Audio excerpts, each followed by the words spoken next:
to the Best Self Podcast.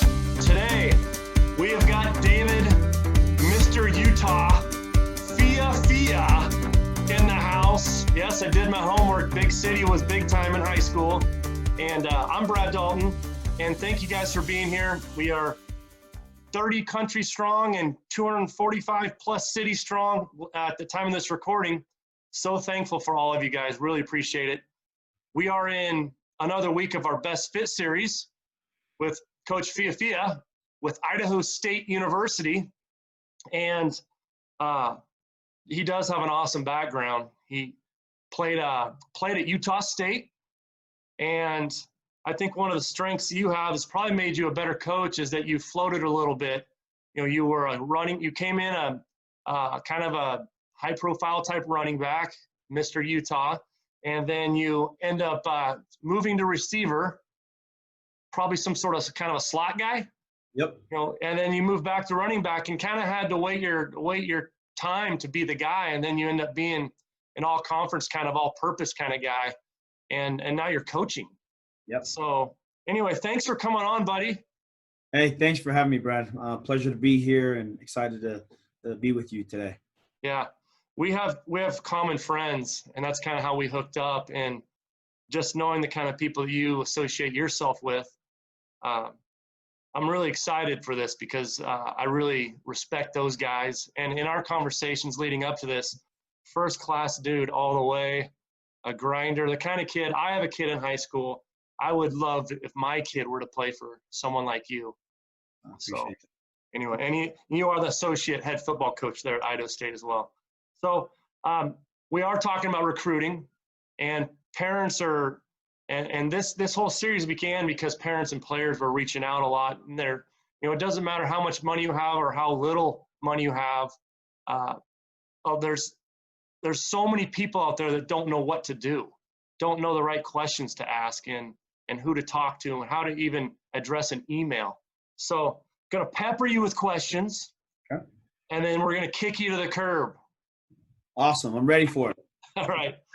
So when you go and you speak to a recruit, whether it be let's just say that you're speaking to a recruit, you go into a school and, they come in at break or they come in at lunch or whenever, they come in, what are some of the things you're looking for in that conversation? One of the big things that I actually look for personally is I want to see how they carry themselves, their demeanor. How they sit, how they talk, how they walk and talk and act like in front of their head coach that's usually there, or other teammates. Do I perceive them as a leader to their peers that are also, or that may or may not be in the room as well? And then we just kick it off with just one-on-one conversation of just how they're doing, what life's like, and then kind of just jumping down a checklist that we typically have of going down grades, how they are off the field, what they like to do, what they enjoy, what's home life like. But one of the biggest things is seeing how they carry themselves. I want to see themselves carry them. I want to see them carry themselves with, with confidence. I want someone who's confident and passionate about what they're doing, if really playing college football is something they're serious about. Right. That is so gratifying to hear you say. I didn't hear you say one thing in there about their stats. Yeah. I mean, obviously you want to be talking to them if they didn't have some sort of plus skill set. But, for sure. But yeah, I mean, if you're going to build a culture and you have a culture that you're building or have built where you're at, and like every other coach, aren't you trying to find, for you guys, you're trying to find the best fit for that culture, right? Isn't that the greatest thing about being a college coach is the opportunity to shape your organization? Yes. That's one of the biggest things, or the biggest perks that we have as college coaches is we have what, most kids want. They want to play college sports, a Division I sport. And we hold that in our hands for the opportunity to be able to extend that to a kid, a family, can be life-changing for some, if not most. Right. We are specifically looking for a type of person, a type of player that fits the mold that we're looking for, because our mold is not the same as even the guys in state up the road at Boise State or in Idaho, or even down the road at Utah State or Weber. We have different dynamics here at Idaho State that sets us apart. And so a kid that might fit into another program might not fit into our program. And so I think that goes along with the due diligence part as a college coach and a recruiter, is trying to identify not only what we're looking for, but if that kid has what it takes to be successful here at Idaho State. Yeah, I think that's real. I mean, there's so many good nuggets there. Just because they're not what you're looking for doesn't even mean they're a bad person or that they aren't a great fit for somebody else. They're just specifically with your roster, they might not be a good fit for you.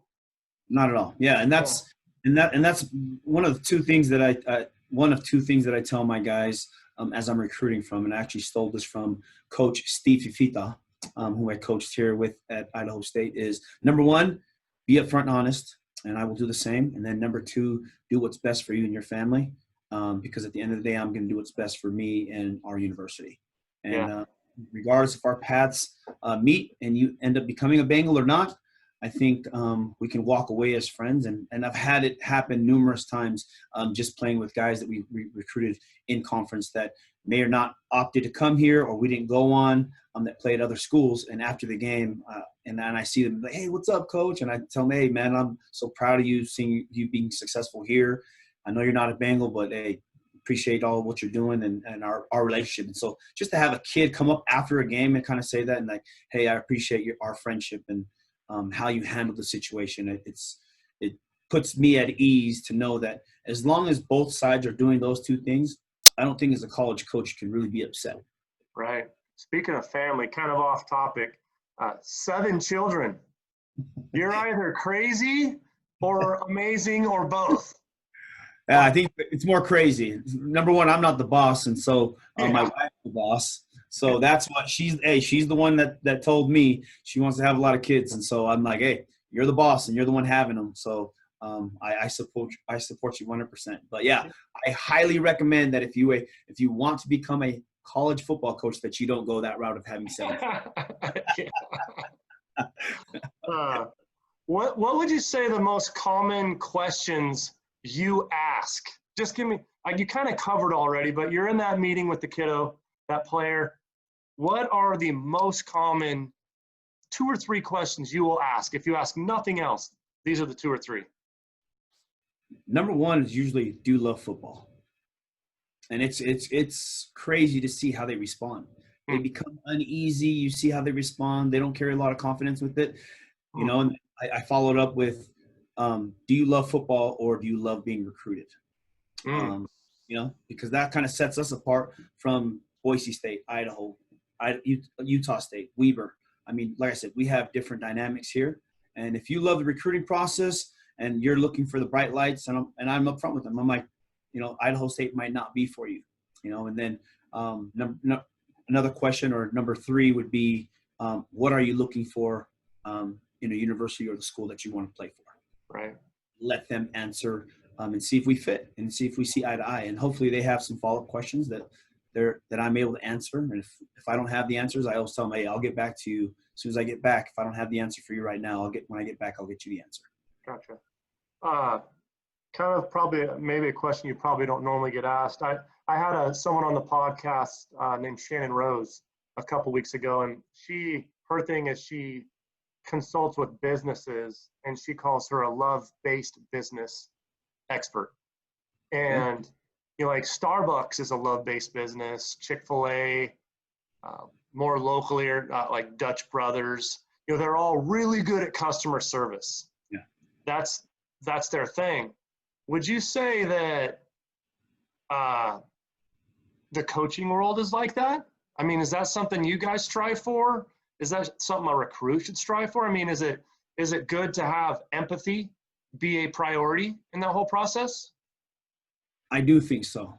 We're actually going through, a couple of situations here where we're trying to work through the pandemic altogether. This is the first go at it in my lifetime, or in all of our student athletes' lifetimes. Sure. Empathy is something that is critical when we're trying to understand who they are, where they're coming from, and trying to work to a middle ground where we see eye to eye. And it's we're staying competitive but we're not being combative on regardless of what we're talking about. Right. So during the recruiting process, I do believe that is something that I strive for. I can't speak for all, and I've seen different coaches do different things. Sure. And we have our old school coaches that only want this, that, the other. And if you don't fit in that, then you're not for us. I've seen that. And for some, it doesn't for others. For me personally, I think that's one of the joys that I have in recruiting is being able to get to know a player one-on-one with his family, his background, and what he really wants in life. And if I can be of help to help him accomplish that. And then I've seen it from, I've been able to be here for 5 years, and I've seen the first class come all the way through where they started from the recruiting process and then coming through their freshman year till graduation, to see our relationship continue to build because of how we started our relationship through understanding who they are and where they're coming from, and me letting them know, sitting in their living room and telling their family that when they come to Idaho State, it is my personal job to make sure that they are successful there. Yeah. And I asked that question because for me personally, if I were being recruited, I would want to be recruited by someone that understands me, like relates. Like if you're not relatable, how are you going to coach if you can't at all really? And you don't have to be young or old. Yeah. But you have to understand how people feel and how they need to be best coached. I mean, you might need to light someone up and that fires them and they get after it and that they're hungry for that. And then you might have another kid who might go into the fetal position if you light them up. Yeah. Anyway, stuff. Yeah. So you chose Utah State for your college destination when you were a player. Mm-hmm. And I was kind of doing some research on you. And it sounded like a lot of it had to do with familiarity. You had two brothers that went there. One or both your brothers beat Utah while they were there. And I'm sure that's something they were excited about. Was familiarity at the top of your list of things that were important for you? What was important for you at that time when you were a young guy? Maybe you got it, maybe you didn't get it. I don't. You want to explain that? Yeah. Thinking back now, I think it had to do with that. And number one, I'm a first generation born and raised here in America. Both my parents migrated here from the islands of Tonga. And so me being the first grandchild in my extended family to be able to attend college was a huge factor. And being very family oriented, it more had to do with how comfortable my parents were and where I was going. And when you say familiarity, I think that did play a huge factor in me going there and becoming an Aggie. Was not only being able to see, they're actually my older cousins, but okay. Yeah. And my dad actually grew up in their dad's home. Long story short. And so, yeah, I do consider them brothers, but we are cousins. But I spent times in Logan prior to me even attending Utah State. But that sense of security from my parents' standpoint and their view made it even more sweet that I had family there already, and that I get too far from them. They're just down the street, and if I need anything, they'd be there. But yeah, having the familiarity of having them there, and knowing that I had older cousins there made an easy choice. Cool. So kind of shifting gears, not really a good segue, but sending emails. I know you probably get flooded with them. I coached briefly in college, and I remember some of the stuff that I would get. What can we go over a couple things? One, what should they put in their subject line?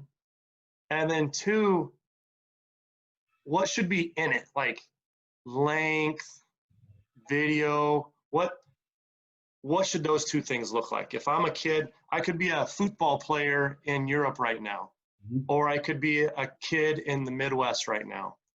What does that look like? Well, I'll tell you this. I probably get anywhere from 50 to 75 emails per day from recruiting services or recruits. And I can tell you this, majority of the ones that I do actually go through and read through are the personalized ones. It's not the one that starts with coaches. That means I'm getting thrown into, he's just sending out a mass email and it's not, hey, Coach Fiefia, or the subject line is Coach Fiefia, da da da. Give me something that gives me something that's personalizes them to me or to Idaho State, that I can see that they've spent some time understanding who we are here at Idaho State, or who I am in what position I coach, whether it's with running backs or special teams. And then going into the email, I mean, it needs to be just a synopsis of just a brief description of who they are, what position they play, and then highlight film. If kids have transcripts, I call that a golden nugget. Like that's something that's golden for me, because then I don't have to respond back and be like, okay, hey, I need your transcripts, I need your test scores. So something of that nature, where I know guys or kids and families are starting at a pretty early age, even right now, where I have ninth graders sending me emails too. But I mean, even if it's just their first semester, that gives me an automatic, okay, this kid knows what he's talking about. I see his grades. He has a 3.5 and higher. Okay, this kid, okay, I watch his highlight, watch it for the first couple minutes. If I don't like it, I'll respond back to him on things that he needs to correct. And then just basically, just something short and concise and clear, along with transcripts, test scores, and a highlight film, a short highlight film, not the 15-minute one, not the one that you're creating for your senior year. I want your best 5 to 10 clips that jumps out at me right now, why I should keep watching. Right. That is really good. I mean, I know you're just speaking the truth, but that is really important for kids to understand, because like you said, you're getting 50 to 75, and you're not going to watch a 15-minute video highlight session. For sure. And you don't have time for a humongous scrolling email. Yeah. You just need the meat, stuff that's going to grab your attention, and then a short video. Yep. Okay, cool. That is great. This is kind of a weird year, but in a normal year, because we got freshmen, sophomores, juniors, to be seniors all listening. What are some of let's just talk football. What are some of the best ideas in terms of them going out and getting exposure? They can send you video and all that, but they have 7-on-7 circuits. They obviously have team camps. What are some of the best ways to get the most eyeballs on you at one time? You have any suggestions? My suggestion would be to camp hop. I think even the guys that I'm heavily recruiting, they try to set up their calendar so they can at least spend one session with us. And then I advise them, like, hey, if you're really looking to expand or broaden your recruiting profile, is visit multiple schools, but also within those schools that you're visiting are the schools that you're realistic about as well. Don't come from Alabama's camp to Idaho State's camp, and then you really want to go to Alabama and you're a FBS guy and you're coming down here just to get recruited, just so you can post my 15th offer from Idaho State. I mean, it's someone that's realistically taking us into consideration on if and when they make their decision on their top 5 schools or what have you. But I think it is reaching out, personalizing things, whether it's through email or through a text message or whatnot. But be out there and understand that how you're carrying yourself also goes a long way. Because I'm not only going to ask, I'm not number one.